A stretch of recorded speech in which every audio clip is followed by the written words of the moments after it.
Welcome to the topic of the mean value theorem for integrals. This theorem connects the average value of a function over a closed interval to a specific point within that interval.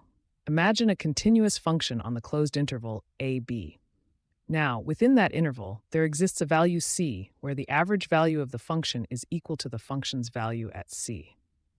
The mean value theorem for integrals relies on two crucial conditions. Firstly, the function f(x) must be continuous on the interval a(b). Secondly, there needs to be a specific number c in the interval a(b), where the function average over the interval equals the function value at c. These conditions ensure the existence of a point where the average and the function value align. Let's delve into the concept of calculating the average value of a function over an interval. The formula to find the average value involves integrating the function over the interval and dividing by the length of that interval. This calculation gives us a numerical representation of the function's behavior over that range. Now let's put theory into practice with an example. Consider the function f of x equals x squared on the interval 0, 1.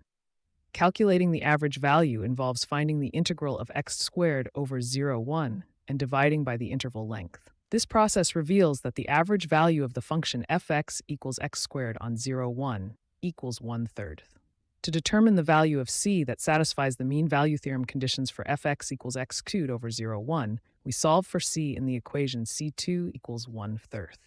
The solution shows that c is approximately 0.577 on the given interval, verifying the mean value theorem's applicability. In real-life scenarios, the mean value theorem holds significance in fields like physics and engineering. For instance, it aids in calculating the average displacement of a moving object's trajectory based on continuous velocity data. As we reach the end, remember these key points. The function must exhibit continuity, and there exists a specific point where the function's value matches its average value. By practicing examples similar to fx equals x squared, you can strengthen your grasp on this fundamental theorem.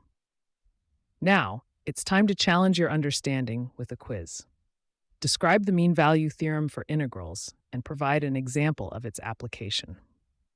Share your answers in the comments below. Thank you for exploring the mean value theorem for integrals with us today. Keep practicing, and we look forward to seeing you next time.